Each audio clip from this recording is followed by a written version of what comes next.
Good evening, students. Am I audible? Yes, sir. Okay. So what was the last topic we were discussing?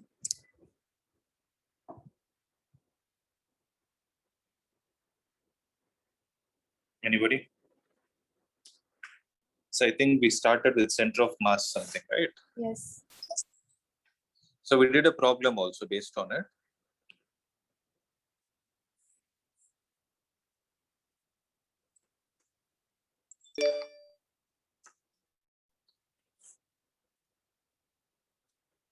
Okay, listen. So do you guys remember the formula that we discussed in the previous class?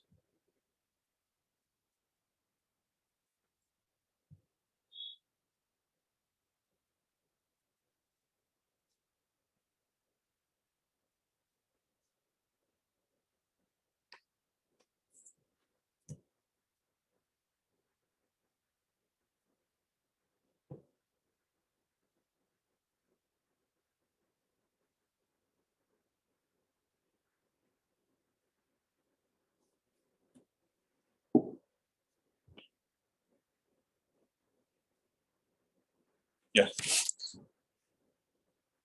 So what is the formula for center of mass? X coordinate of center of mass is equal to m1 into 0 plus m2 into a plus m3 into a by 2 divided by m1 plus m2 plus m3. Okay, y coordinate of center of mass is equal to m1 y1 plus m2 y2 plus m3 y3 the whole divided by m1 plus m2 plus m3. Z coordinate also follows the same, right? Now, see, we will see how to find the center of mass for this kind of a problem.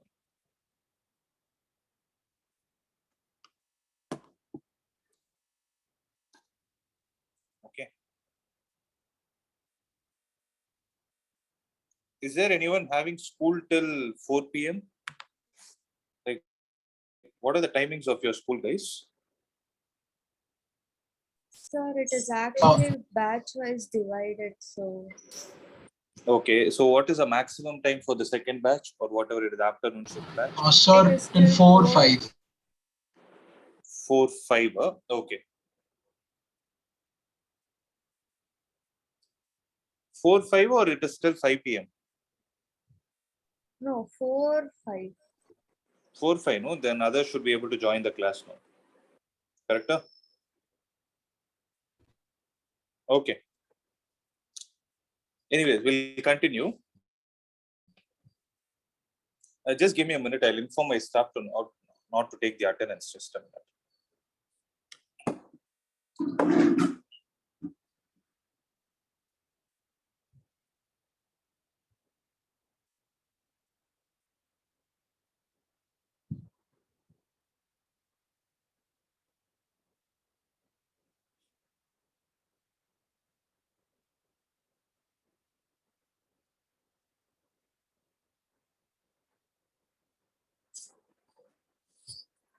Okay. Anyways, we'll continue. So find the center of mass of a uniform L-shaped lamina. See, lamina is generally a two-dimensional sheet. Okay. A thin flat plate with the dimensions as shown. The mass of the lamina is given to be 3 kilograms. Right? Our job is to find the center of mass of this particular sheet. Let me copy this diagram.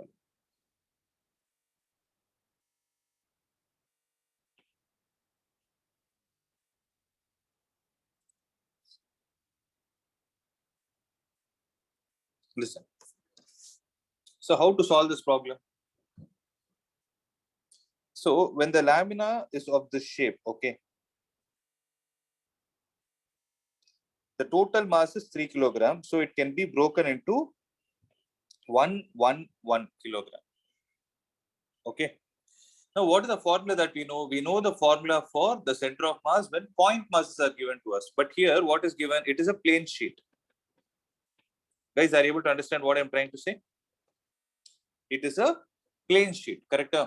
But if you take a regular shape like this for a square, where do you think will the center of mass be concentrated? So the concept that you're supposed to know is for regular shapes, center of mass is concentrated at which point? At the geometric center. Okay, with respect to a square, what is going to be the geometric center? It is a point of intersection of the diagonals. Diagonals. Correct? So this is going to be the center of mass. Now, we will find the center of mass of each square. Okay, we'll find the center of mass of each square and then convert it into a 3-point system. So let's see how to do it. So tell me, what will be the coordinate of this point? If this is 1, 1, this is going to be 0, 1. It is a midpoint, right? Then what is going to be the coordinate of C1? Can you tell me?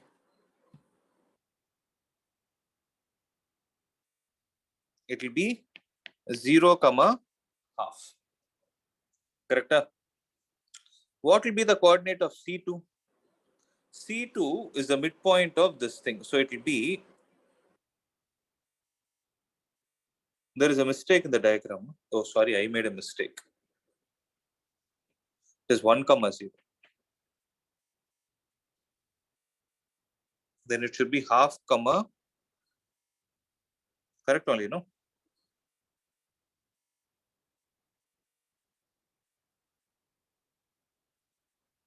So half,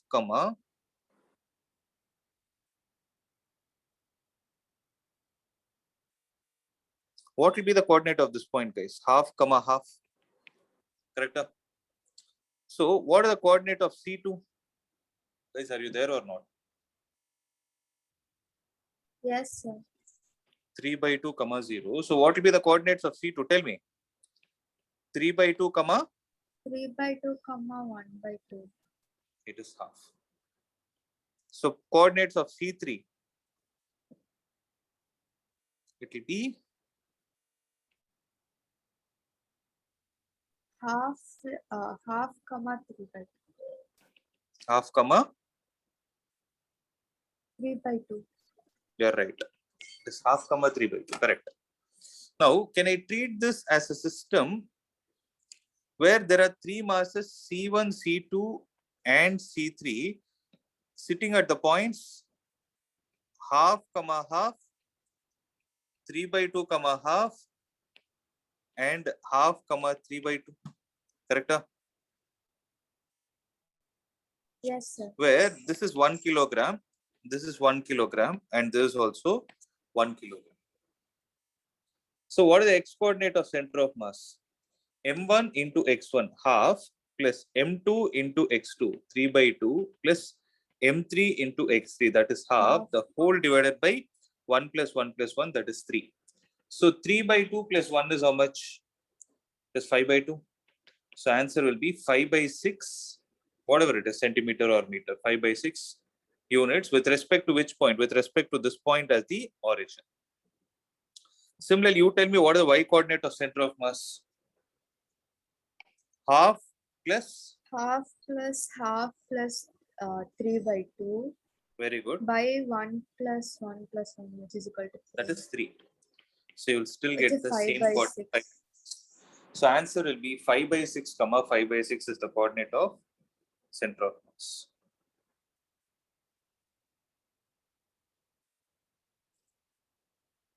I hope it is clear, right?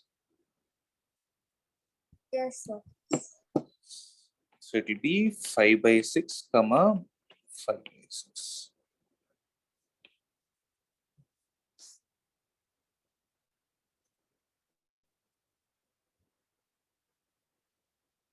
It is in meter actually.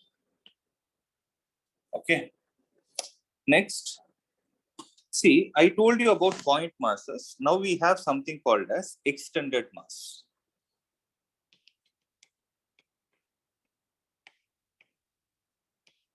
So what do you mean by extended mass? So extended mass means something which has a finite shape associated with it. Means you will have a measurable, I can say a measurable shape.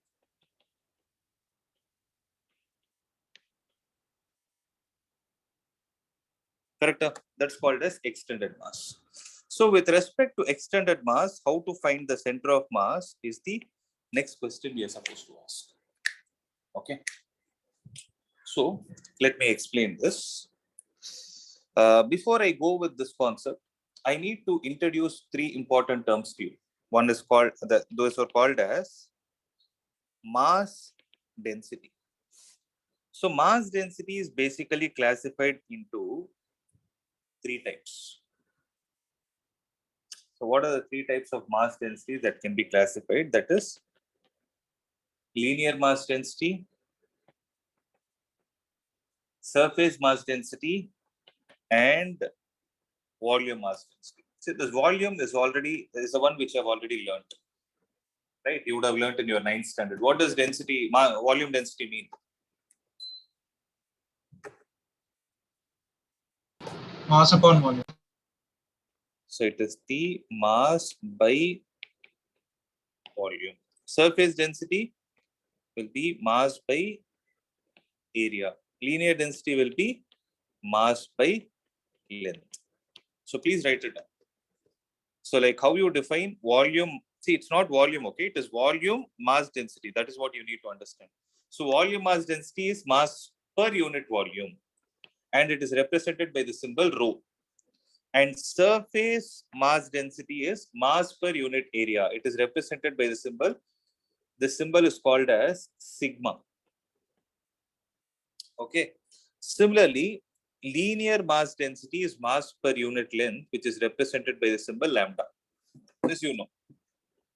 Am I clear till this point, guys? Yes, sir.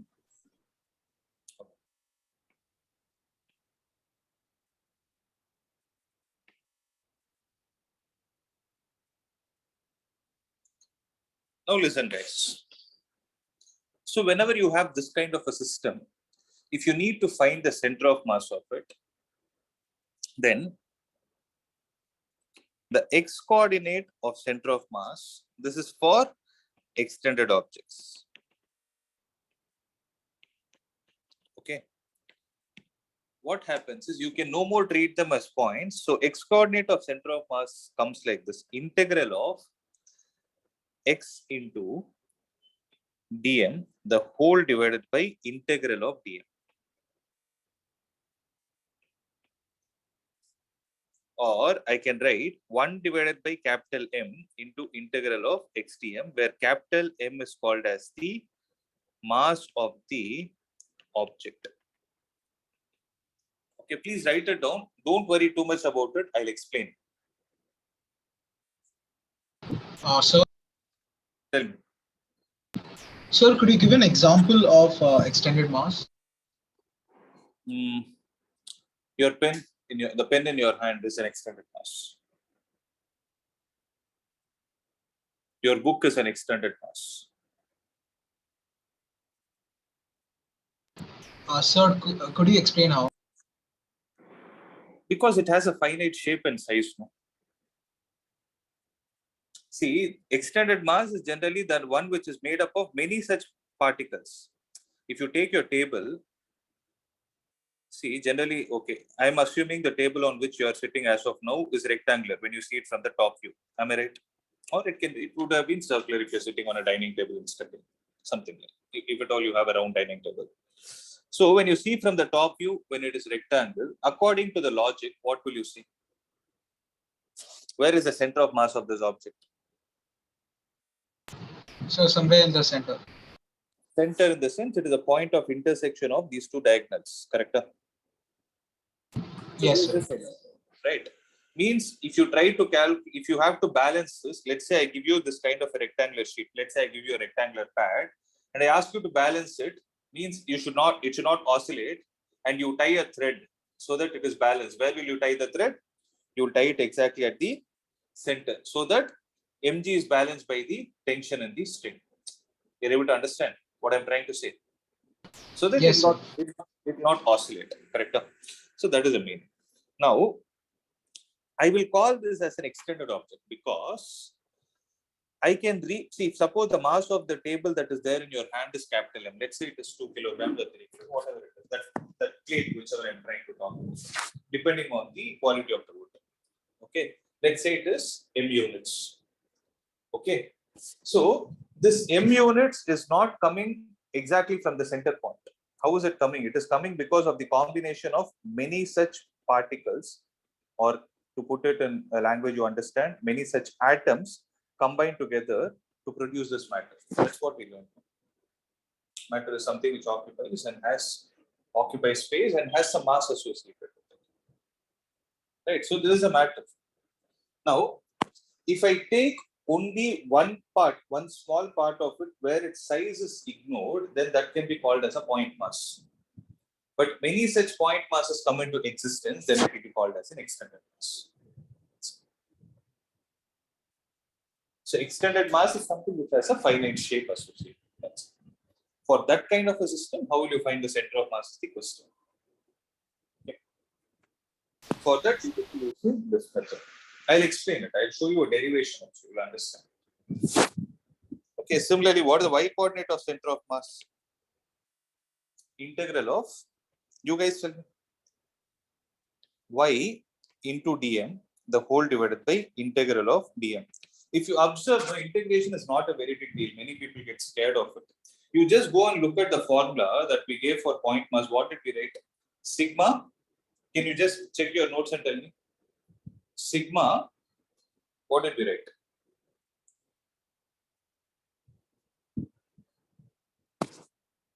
See, x coordinate of center of mass, we wrote something like this. Sigma mi xi, the whole divided by upon sigma mi, where I is equal to 1 to the number of particles that are present in the system. Okay. So I told you sigma is summation. Right. Since you people are used to it in statistics and you have played more times, you will feel comfortable with it. But the only difference is integration. Look at the name. No, integration is also sum. So you're replacing sigma with integral. Okay. So you're writing mi, no? You're able to confidently tell the mass of the particle because the one which is given is of point nature. Whereas here what will happen is, when it comes to integration, they'll give you the mass of the whole object. Correct? You'll know the mass of this whole table. But what we need to do is, we need to consider a very small portion on top of it, where that small portion can be treated as a point mass. So this m in this formula is replaced with dm. Sorry, here dm. And this xi is nothing but the position of the mass dm. So if I say I take a very, very small strip, okay. Let's say I try to understand, I'm breaking this rectangle into infinite number of small strips like this. Small rectangular strips, so that their thickness is very, very small, which we can't see. But for the sake of drawing it, I've drawn it. You're able to understand? So then the small strip can be treated as a point mass. That is why we wrote it as dm. But this strip will have a position x from whatever you consider as the origin. That x is this thing. Means xi is replaced with x divided by, when you add all the point masses, what do you get? You will get the total mass of the system. Correct? Similarly, when you add all these small strips, what will you get? When you add all these small strips, what are you going to get? You're going to get the total mass of that particular solid. You're able to relate both the formulas. They both are not different, except the fact that that integral might scare you. I'm not saying everybody will be underconfident, but this is the way you look at it. Am I clear, guys? Sir. Tell me. Sir, in the first formula, in integration of x dm, in that is x a constant? No, x is not a constant. X is the position where you consider the dm, because in this mixi, whatever you are writing, see, I told you in the beginning of this chapter, somebody asked me also, remember, when you take a triangle, so they didn't tell that this is the origin.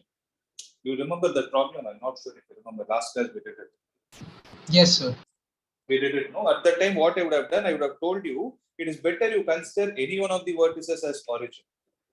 So the biggest advantage with this chapter is you are free to choose your origin. So See, when it is point mass, what would we try to do? Since it is made up of 3 point masses, or it can be of same nature, sorry, same value or different value, m1, m2, m3, something like this. So with respect to the origin, you will define the x coordinate of these two particles, correct?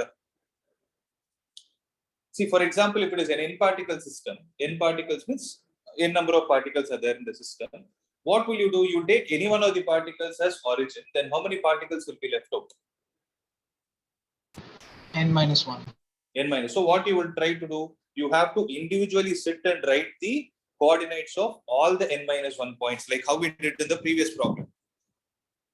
You're able to understand? We had, they didn't give us, they told what is the origin, this is the one, you tell me what is the answer. So what we did, we sat and defined the coordinates of these 3 points. What if it is a 5 particle system? Then we had to define 5 points. Correct? But the biggest advantage with integration is what you're doing is you're writing this dm. No, see here you wrote mi. No, mi is mass of that particular particle, where mass of that particular particle can be the same as the other particle in the system, or it can be different also. Like how we did the previous problem, 1 kilogram, 2 kilogram, 3 kilogram.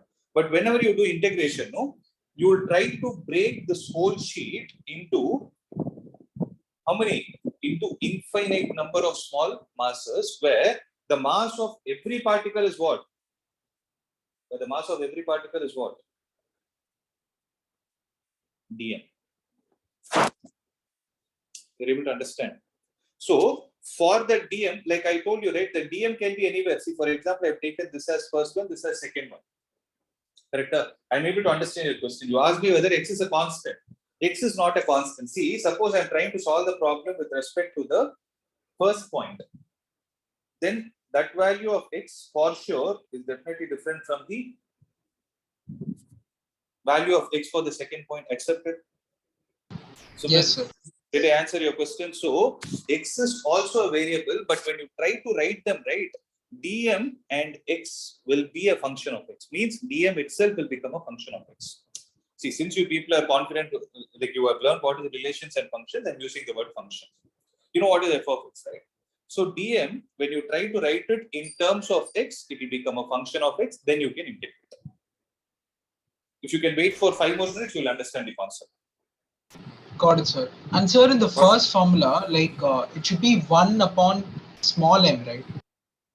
Where? Oh, you took, okay. See, integral of dm, see, I wrote it as capital M, no, it is up to us. Okay, if that is confusing you, I'll erase it, no problem. But you should have it in mind. Don't look at the formula literally like small m and capital M. Have the concept in your mind. You understood what is that m, right? What is it? Can you tell me? Yes, sir. It's the mass of the object. It's the total mass of the object. That is what, that should be in your mind. I'm not concerned about small m or capital. I'm not able to erase it, huh? Okay, 1 minute. Yeah. 1 divided by, for your satisfaction, small m. Okay. So here also same thing, 1 divided by m into integral of y into dm. Similarly, z coordinate is going to be 1 divided by m into integral of z dm. I hope I answered, right? Like most of the doubts that you had in Yes, your mind, right? Everyone, are you guys clear? Just because looking at integration, don't run away. It's very easy, try to understand. Shall I proceed? Everyone, I want a confirmation from everyone. Yes, sir. Yes, sir. Right? Okay. Now I have to show you. See, okay. Though we don't have subject to the exam, but I would say spending 5 minutes on understanding how to apply this formula is not wrong. Okay. So what I will do now is I'm going to apply this formula and calculate the center of mass of a linear rod of negligible thickness. Negligible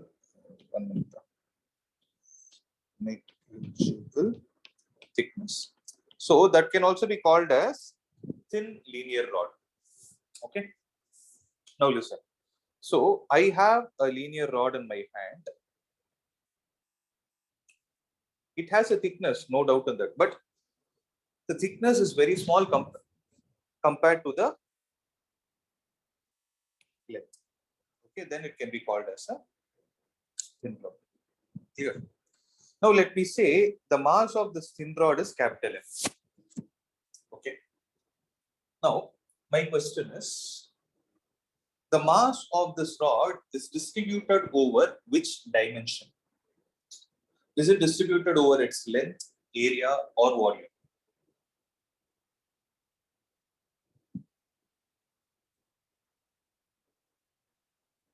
Have the point in your mind that the thickness is ignored. So where is the mass of this whole system distributed? Length. It is length. So when it is a one-dimensional shape, what is the type of linear mass density that we are supposed to define? Sorry, I myself wrote it. What is the type of mass density that we are supposed to define? It is linear mass density. So can I say that the linear mass density of this particle is capital M divided by capital N? Correct? Means I'm trying to say, let's say the mass of this rod is 2 kilogram over a length of 3 units. Okay. Mass is 2 units over a length of 2 units.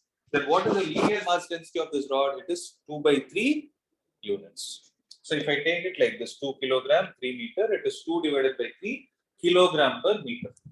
Okay. Now I'm going to tell you an important term. Listen to it carefully. I'm saying this lambda is uniform. So what do I mean by uniform? Listen to this carefully. If 3 meter length is having a total mass of 2 units, let's say I break it into 2 equal parts. Let's say this is weak enough. You have a 30 centimeter scale in your hand, right? That is the best example for a linear rod if you ignore the thickness. You'll have 1 feet scale, right? Correct. So if you have the plastic scale and let's say you're breaking it into exactly 2 equal parts, then what would be the mass of each part?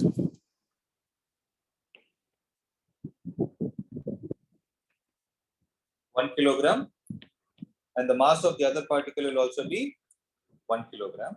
And what will be the length here? It will be 1.5 meter. It will be 1.5 meter. Did I answer? Did you understand what I'm trying to say?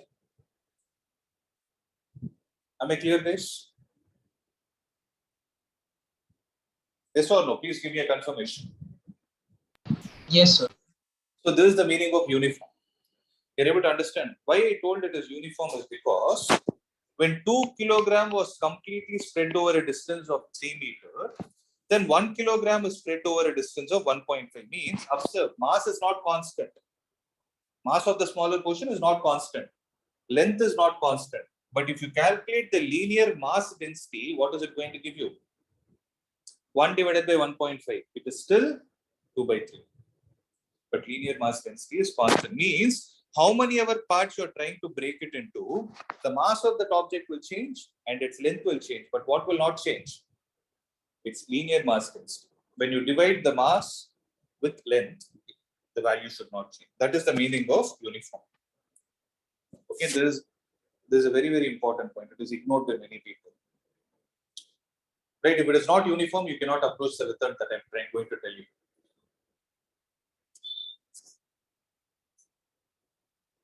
Okay, now listen. I told you, right? You are free to choose the origin. Suppose I take one of the ends of this rod as origin.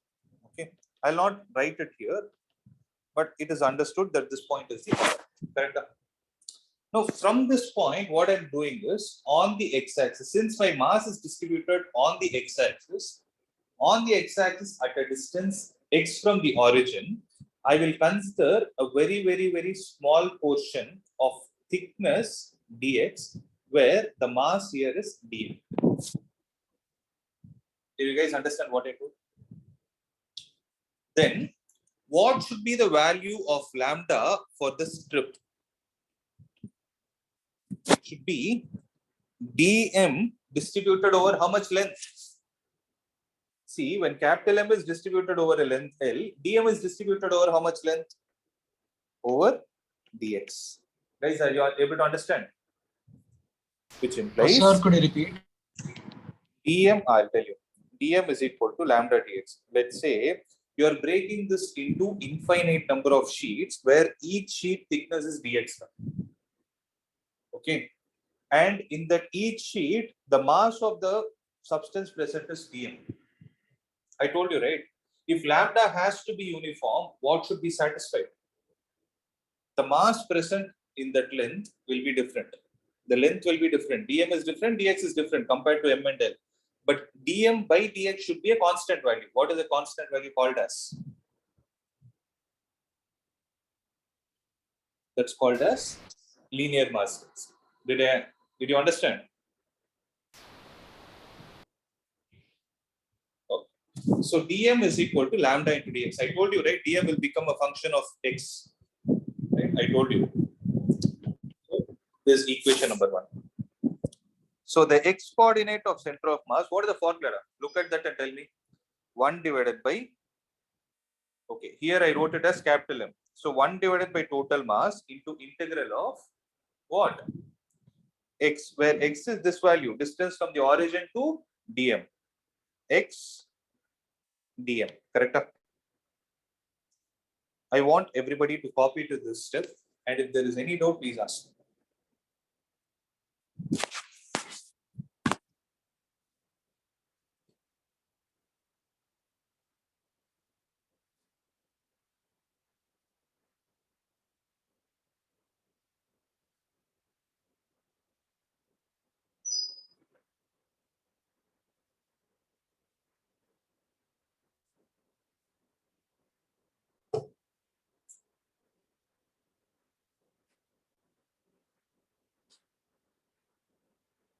Right? Copy it. Now tell me, what should I substitute in the place of dm? 1 by m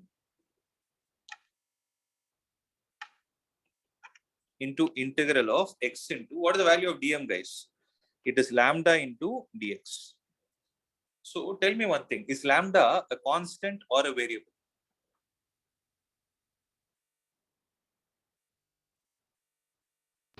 It's a constant, sir. Constant. So lambda is a constant, will come out of the integral. So lambda divided by m into integral of x dx. Now see, the important thing is, where is this x varying from? X is going to have the least point at 0 and the maximum point at a distance of what value? L. Correct? So this is 0, 0, this is L, 0. So it will be integral of 0 to L. Accepted? So this will be equal to lambda divided by m into integral of x dx. Sorry, integral of x dx. Tell me. By now you should have known. X square by 2. Yes, x square by 2 between 0 to L. What are we supposed to do? Substitute the upper limit. So lambda divided by m into L square by 2 minus 0. So lambda by m into L square by 2. Okay, but what is the value of lambda? The basic value of lambda is m by L. So m divided by L, the whole divided by m into L square divided by 2. M and m will get cancelled. 1 L will get cancelled. L by 2. What is the meaning of this? The x coordinate of center of mass for this thin rod is at which point? Is at L by 2. Isn't it a fact that we already know?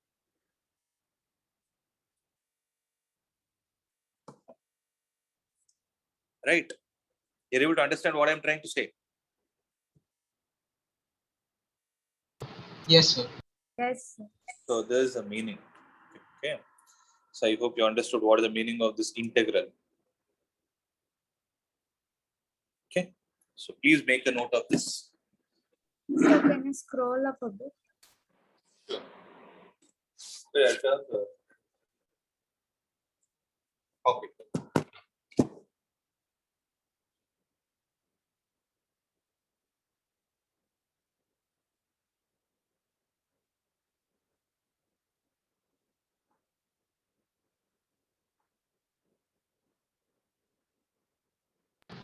Sir. Tell me. Sir, in example 7.3, could you repeat how to find geometric center? Point of intersection of diagonal sets. It's a square, no? Each. So it is made of, like you have a chocolate here. Let's say, think of a dairy milk. Okay. It is made of small boxes, right? Out of which those 3 small boxes are left. So each box is of mass 1 kilogram. Okay, sir. Understood. Understood?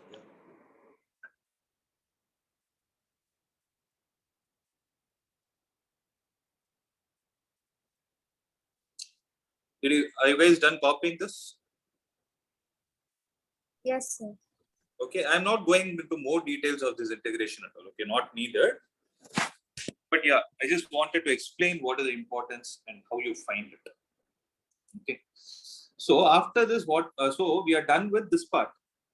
That is how to find the center of mass for both point objects and extended objects. Now we will be concerned about the motion of center of mass. So what do we mean by motion of center of mass?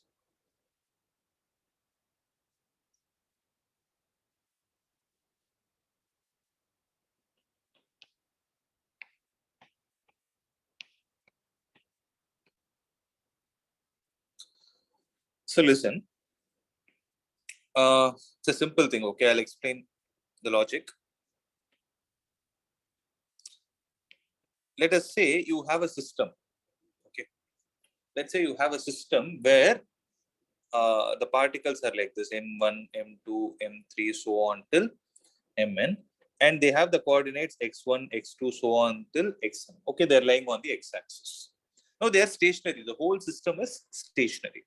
So what is going to be the x-coordinate of center of mass? m1 x1 plus m2 x2 plus so on till mn xn, the whole divided by sum of all the masses m1 plus m2 plus so on till what value?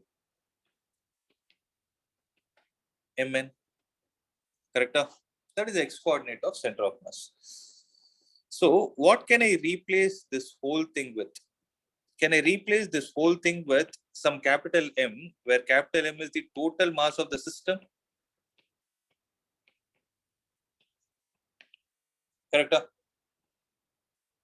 So if I take this capital M to the other side, can I write this as capital M into XCM is equal to M1 X1 plus M2 X2 plus so on till Mn into X. Correct? Now see, if I differentiate on both sides, what do I get?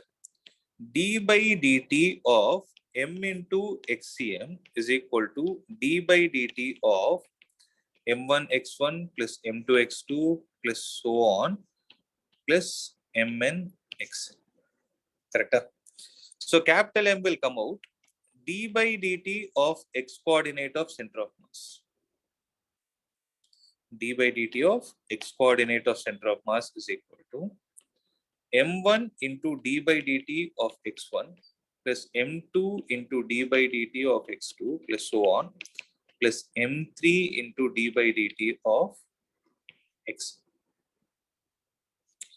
So m into what is derivative of x coordinate of center of mass with respect to time? It is the speed of the center of mass is equal to m1 into what is the derivative of the x1 value x1? It is v1 plus this will be m2 v2 plus so on plus mn into vn. Am I clear, guys? Correct?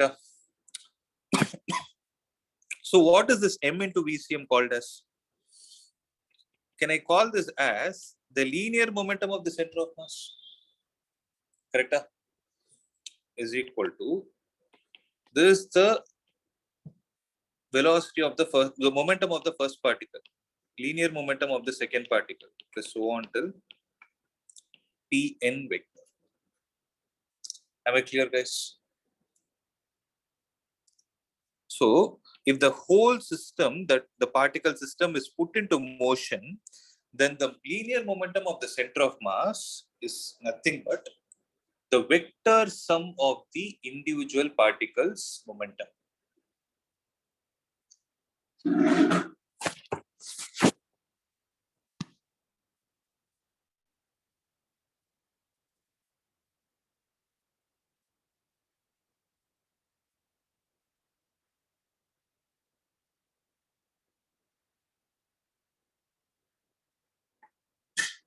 Please make a note of it.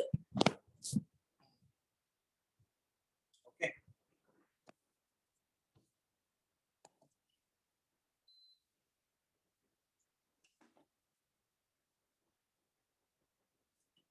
Shall I proceed? Now listen. If I differentiate this further,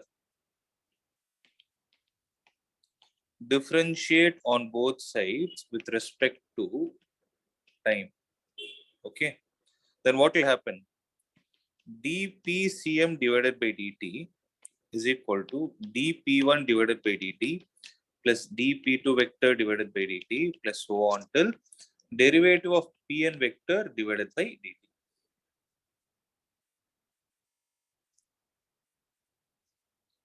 So what is dpcm vector divided by dt? It is, guys, you should have known by now. I thought you guys found it all already. What is the rate of change of linear momentum?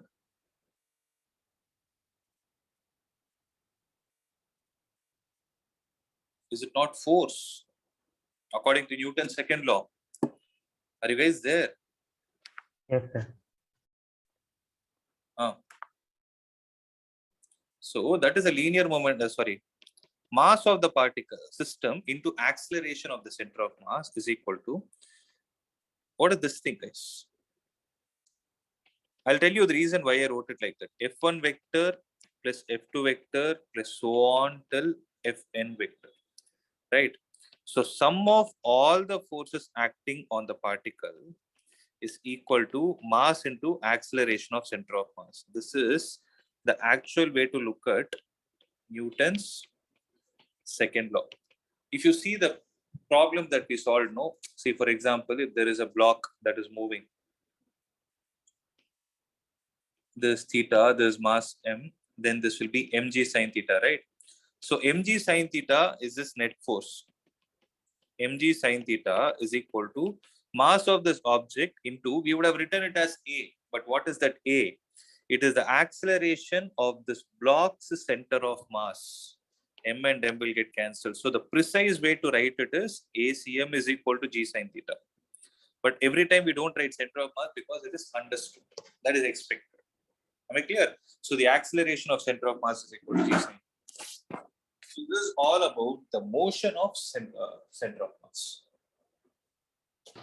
Sir, Yeah, tell me. sir, could you practically explain what is motion of center of mass mean? Practically, in the sense, see, whenever an object is moving, you take this thing, say, you take a bus. So let's say there is a bus and it is moving. It depends on where people are sitting. Okay. So definitely you need a driver, right? He's going to be at the starting of the bus in the front, if at all I assume that the bus is going in this direction. Okay. Now you have a seat here. You have, let's say you have 4 seats here, and I'm just randomly taking X number of seats you have. So depending on the each mass that is sitting here, if suppose the bus is stationary, okay, this person's center of mass, if you know, okay, if you know the center of mass of this person, and if you take this point as the origin,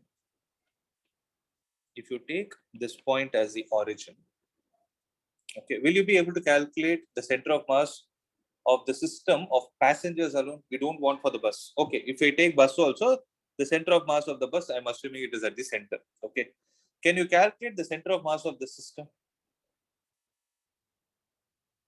I don't want you to literally calculate. I'm asking whether you will be able to calculate it or not. You can do it, right? Yes, sir. You can do it. Now the question is, this center of mass has a particular position associated with it with respect to one of the corners of the bus. Now, what if this bus is in motion? Then, when the bus is in motion, then I can say that this person is having a particular velocity associated. This person is having a particular velocity associated with him. With respect to which point? With respect to the same point, origin. Okay. Then you calculate. Then what will happen is, can I say they have velocity means he has mass, and you multiply that person's mass with the velocity. Can I say that this person has momentum?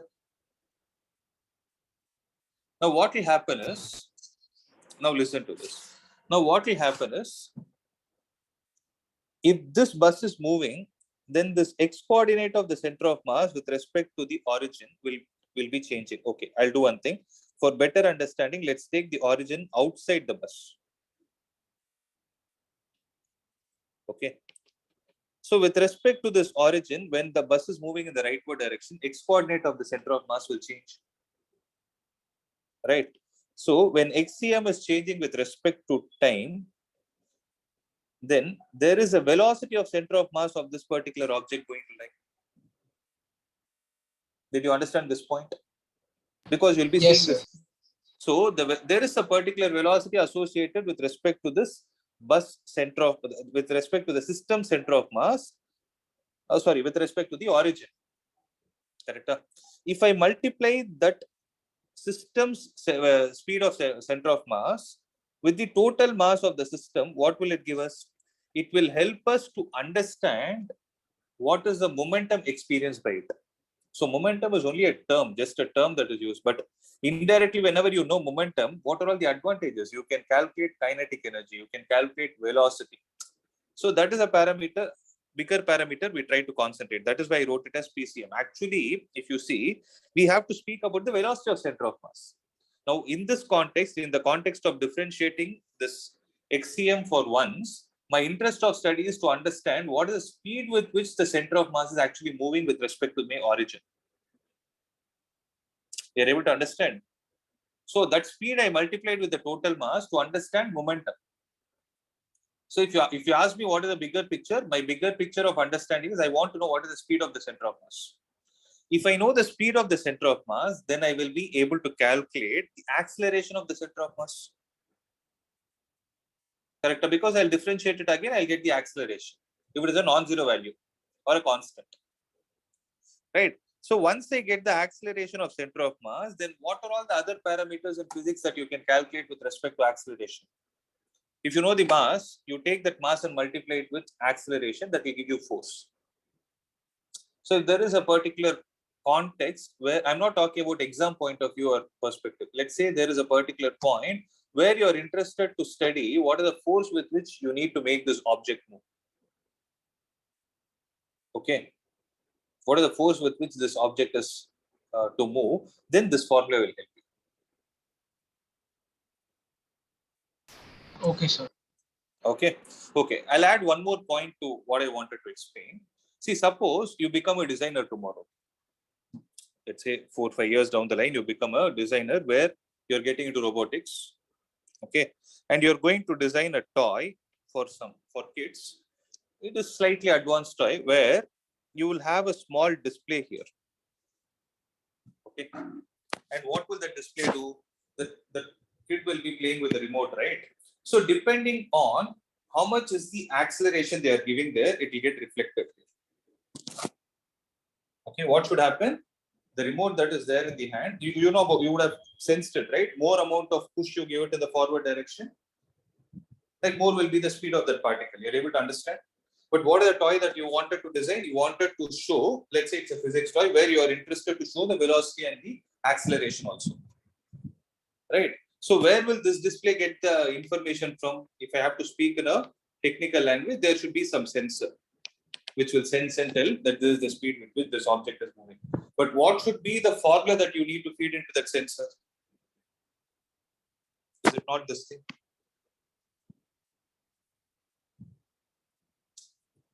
I don't know if you understood or not.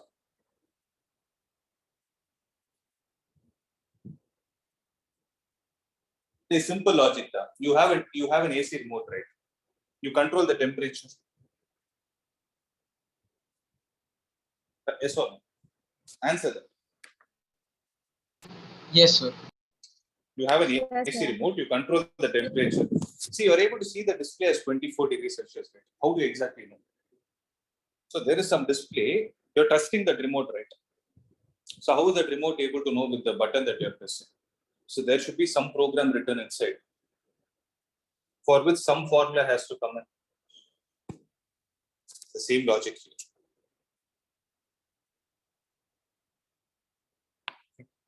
Same logic. So if you ask me from exam point of view why we are studying, you will understand it in rotation mechanics.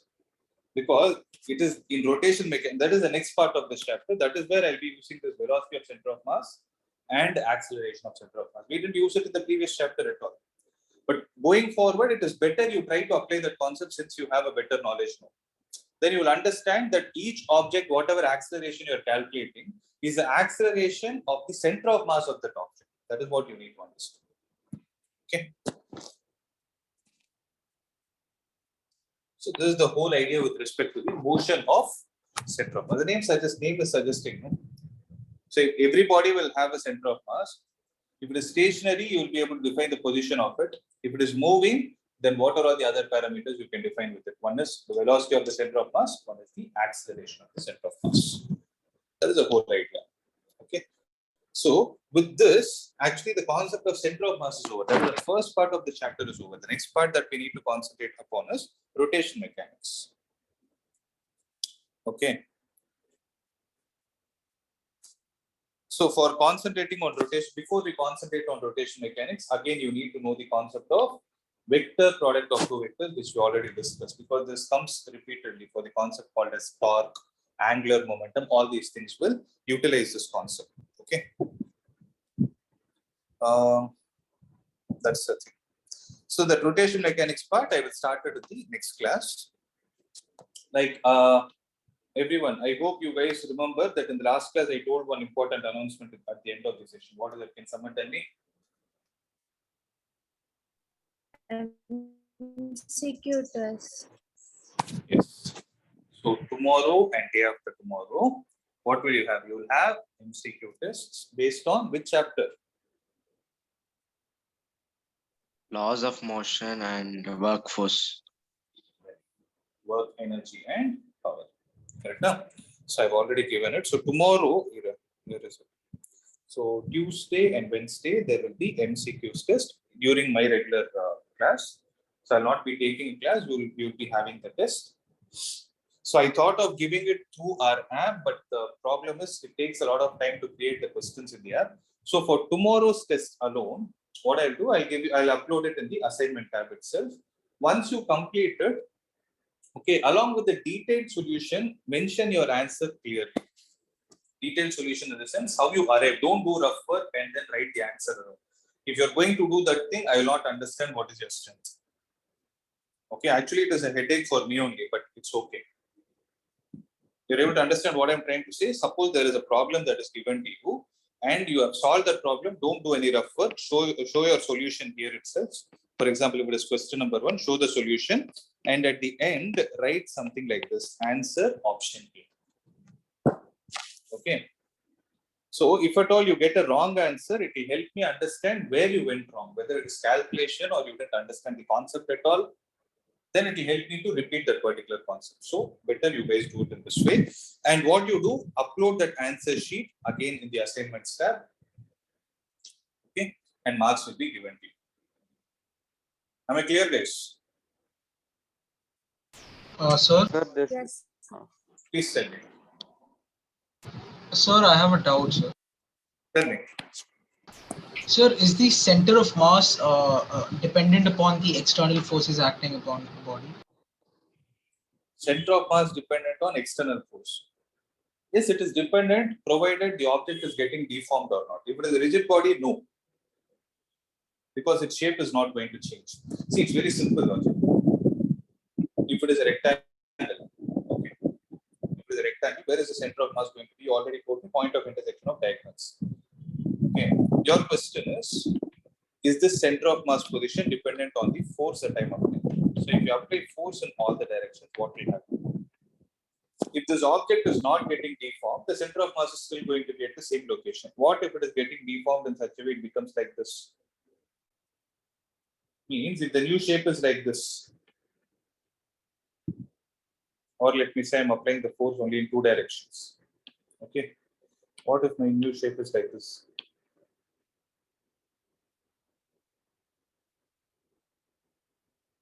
Okay. To make it even more simple, I apply only one force. Now, do you think the center of mass will still lie at the point of intersection of diagonals, or it would have shifted close to No, sir. it would have shifted closer to the heavier mass, means from this position it would have shifted down. Let's say this is the older center of mass, there is a new center of mass, there is a shift. Now you answer your question. Is it going to be dependent on force?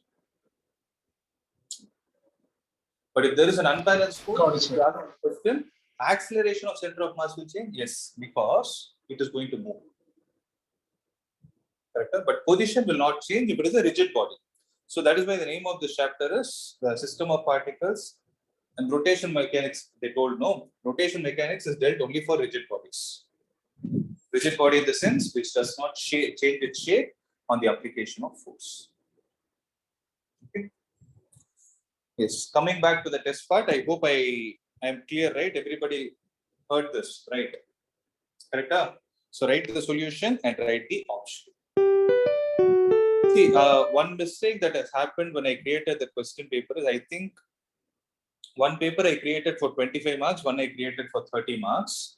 But the time for both the tests, you can take 1 hour. If it is 30 marks, take 1 hour, 15 minutes, 1-5. Because 35 marks, it is going to be 1.5 hour paper, right? So for 25 marks paper, you take 1 hour. I don't remember which one is 25 and which one is for 30.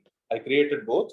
And for the 30 marks paper, take 1.15 hours. See, I didn't put all these things in general instruction in the paper.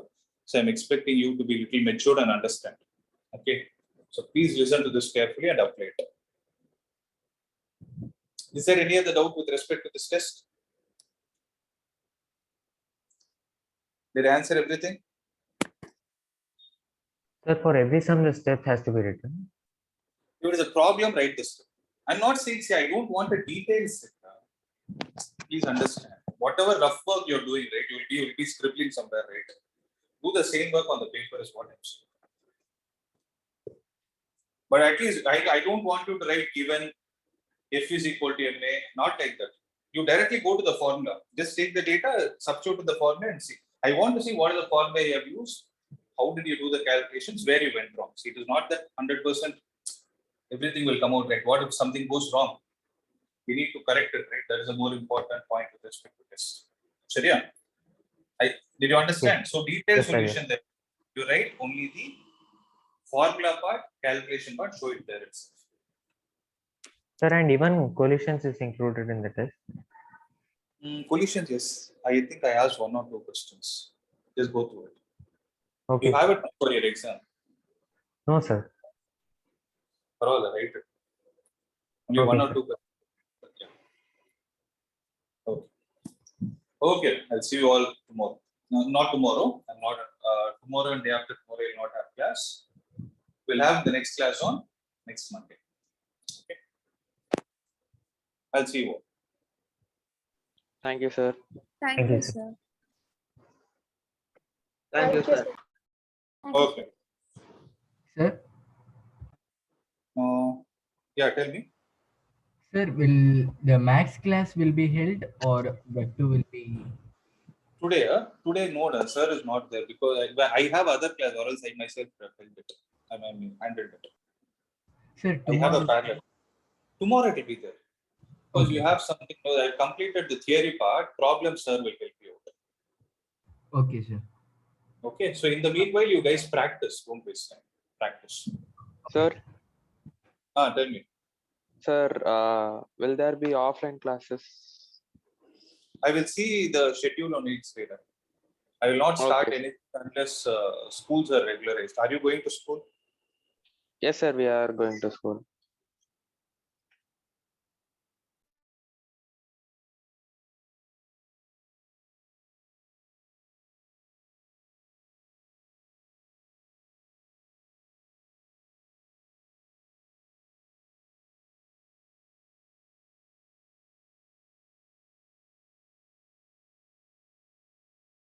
Giridhar, are you there? Yes, sir.